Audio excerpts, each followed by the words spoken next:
case of the crashed disc and its alien occupants has become an enduring UFO classic. On July the 2nd, 1947, near Roswell in New Mexico, an extraordinary collection of metallic and other debris was discovered by Mac Brazel, scattered widely over his ranch lands. A few days later, he contacted local Sheriff George Wilcox, who called the Roswell Army Air Base. They sent Major Jesse Marcel to investigate and to collect as much debris as possible. The Army issued a press release saying they'd recovered a crashed disc. But later that day, Major General Ramey denied the report, saying the debris was simply a grounded weather balloon.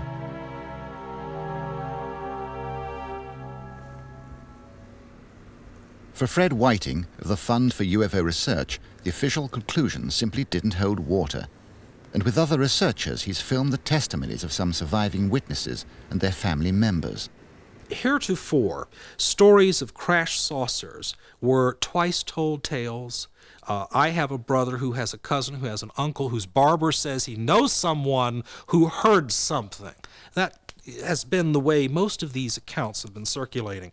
That's very frustrating because you can't follow up on that. You can't ascertain what the facts are, and in all likelihood the story's bogus because it's been told by so many people and therefore is quite distorted.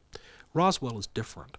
Roswell has a cast of characters who are known, most of whom are still alive even after 46 years, all of whom are extremely credible people. One thing I was certain of, being familiar with all air activities, that it was not a weather balloon, nor an aircraft, nor a missile.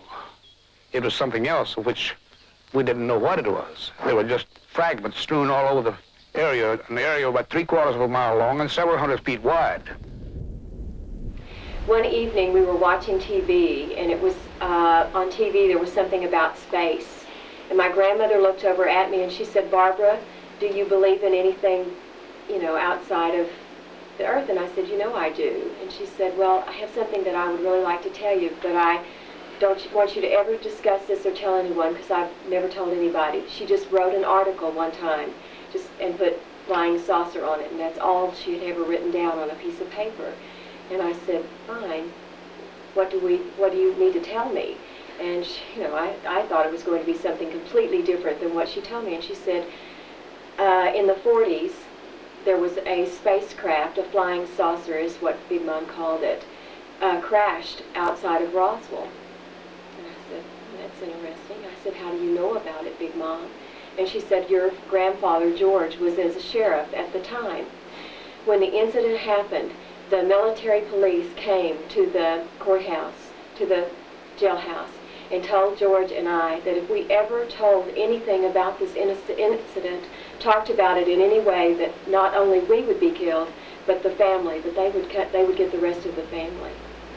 Why? What did he know? According to witnesses, the military had discovered something more than a crashed spacecraft. In the Army Air Base, an autopsy was in progress, witnessed by a nurse, a close friend of the local mortician. She said when one of the hands was detached from the arm, and she said when the doctors turned it over, that she noticed on, and they made a notation. That's what she was doing, was trying to take notes and making notations for them. And they were all sick. But she said that on the tips of these little fingers, it looked like little pads with little holes that kind of looked like a small suction cup on each end of these fingers here. Said there was no thumb at all, and they only had like the 4 fingers on there. I undertook an effort to try to find out if the Pentagon was still sticking to the weather balloon story. So I generated a series of letters through my senators and my congressmen, and I also urged other researchers to do the same thing. What we got was a very clear pattern of denial and buck passing. The people of New Mexico were also alerting their own congressman, Stephen Schiff, who took up the case on their behalf. From the statements of witnesses that I've seen or read, a number of individuals described that whatever it was that was recovered from the area around, actually Corona, New Mexico, near Roswell, that apparently it was put in a special plane that was flown in for this purpose, and that the materials were under armed guards because people described the MPs.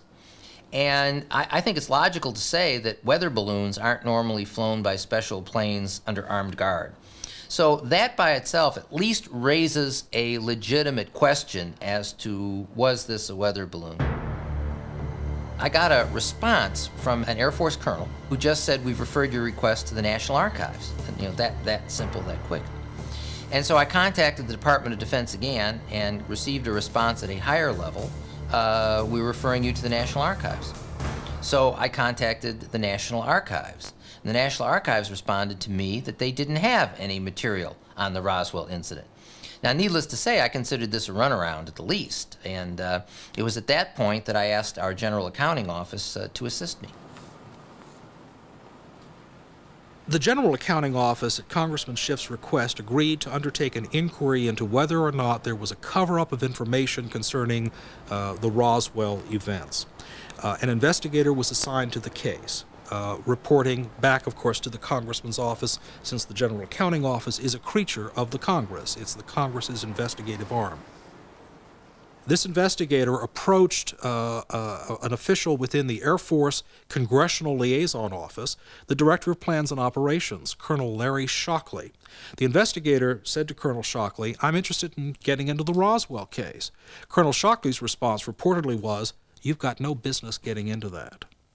This is not the first, and I suspect nor will it be the last, such obstruction of this investigation. They didn't say, Congressman Schiff, we have documents, but they're classified. You're going to have to go through certain procedures if you want access to them. That would have at least been a reasonable response. But to send me to an agency which doesn't have the documents, and by now they must know that, that is not a reasonable response. Stephen Aftergood of the Federation of American Scientists believes there could be a less secretive and more mundane explanation. The National Archives reports that it has more than 300 million pages of classified documents from before 1960 alone that are awaiting declassification review. In other words, documents dating from pre-World War I through 1960. If we extrapolate that to a likely estimate for all classified documents through the present, I would say there have to be well in excess of 1 billion pages of classified documents that are waiting for declassification review. The secrecy system has become reflexive. We are concealing a lot of information that is not genuinely sensitive, and ironically, we are probably not protecting those genuinely sensitive secrets adequately. The Roswell incident in particular has been an enduring story because there have been so many mixed signals from the government, and above all because there remains a quantity of government documents that have been kept secret more than 45 years after the event. I think a government accounting for this whole episode is long, long overdue, and people have every right to demand that such an accounting be carried out. Whatever may have been legitimately secret 45 years ago has diminished so greatly in sensitivity that the public interest in its disclosure far outweighs any conceivable sensitivity that might remain. Now what we need to do is we need to establish in the minds of the Congress, it's already firmly established in the minds of most of the UFO researchers in the United States and elsewhere around the world, that there is indeed a cover-up of information. For what reason? We can only speculate. To what end? We haven't the faintest idea. But the fact of the matter is that our government is not being responsive to its citizens who want simply to know the facts.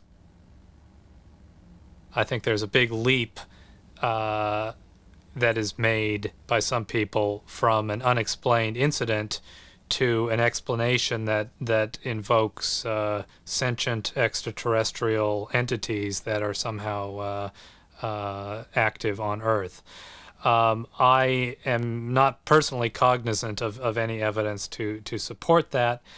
But certainly there is a vast quantity of government documentation on the phenomenon of unidentified flying objects of one sort or another.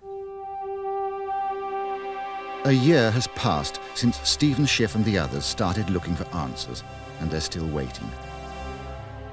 The latest information is that all the documentation or methods traffic between the relevant air bases for the years 1945 to 1950 has been completely destroyed, contrary to government regulations. So the real truth behind Roswell may never be known. Whatever Roswell tells us, and whatever the outcome, the fact is that UFOs simply won't go away. And as thousands of reports continue to flood in year by year, people will be looking for answers. Whether they find them depends on how open our governments choose to be.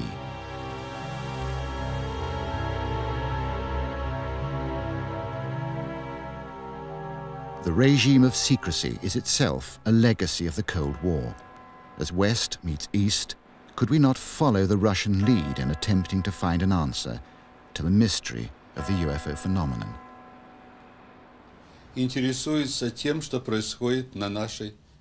We cannot rule out the possibility that creatures who may well be superior to us are interested in what is happening on our Earth. These unidentified flying objects that appear to display unique characteristics, such as their speed, their rapid maneuvering, and so on, must be studied in the interest of mankind. I do not subscribe to the views that some ufologists hold that this is all in the mind. I believe that there is undoubtedly something, or a number of things, they may be quite different things too, in our atmosphere, which is physical, and were it to land, could be seen and touched and photographed. And indeed, there are people who say that all those things have already happened. I hope that someday we find out what it's all about. But everybody loves a mystery, and I think someday we'll know. It seems to get like brighter, doesn't it? And then dimmer. It's changing shapes. It's like flashing out. Yeah, I noticed that. It's sort of really bright, isn't it? And then it's gone behind a cloud. Oh no, something's flashing on the video, like the tape's running out or something. Oh wow, it's just shot up in the air. Oh wow, well, I didn't get it on tape. I don't believe it.